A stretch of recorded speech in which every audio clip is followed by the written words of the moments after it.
Hello, tayo po mag-repair muna ng tubig. Doon po sa likod nito ay naputol yung tugtungan nito sa T connector ng media na blue.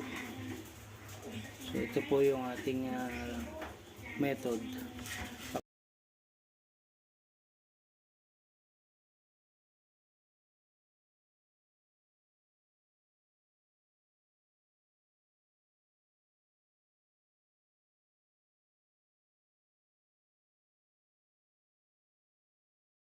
Ito na po yung ating dinikitan. Nilagyan natin ng S-Blue.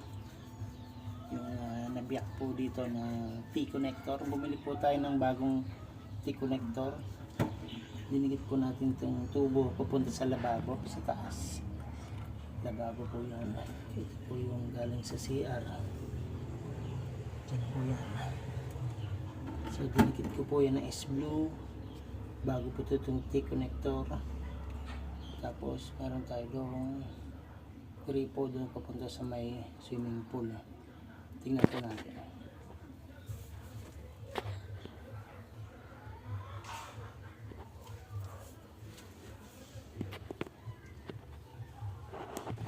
Ito po, kinabit ko na po itong ating gripo dito sa may papuntang swimming pool. Ito po yung dati na yan. Doon po ako nag-connect dito sa may orange.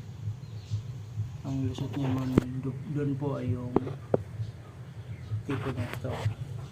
Tignan mo. Tignan natin kung may panlikit. Okay naman yung panlikit mo. So mamaya po testingin natin kung magkakatubig na po ito. Patuyuin po na natin yung S-Blue adhesive. Sige po. Ayan po guys ang ating repair. Lalagyan po natin ng T joints. Ayan. Okay, tingnan natin guys kung may tulo na. Okay.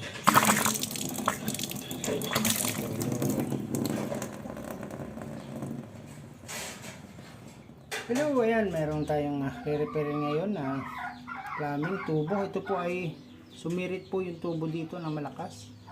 So meron pong damage po dito sa part na to.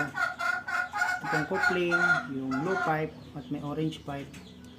So tinignan po natin, pinatay muna natin sa main, ay putok po ito.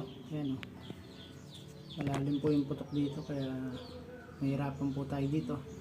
So hindi po tayo gagamit ng pamutol, ay lagaring bakal. Hindi natin magagamit po yung lagaring bakal dyan para mapantay po yun yung maputol. Bunggo no, X po ito, hindi tayo makakaputol. So diskartehan po natin ang maiksi lang na lagaring bakal.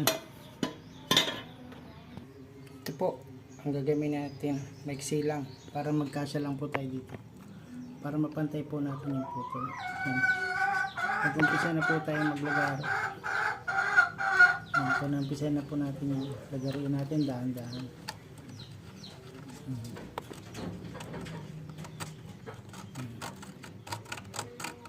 Okay. Tiyaga lang po yan paglagarin ito. Bukod po doon ay itong semento ay tinabagan natin. Binasagan natin itong semento na to para magkasya po itong maiksing lagaring bakal o hakso blade. Maiksi lang po siya na yung magkakasya lang. Tinibagan po natin itong semento. Okay, patuloy po natin.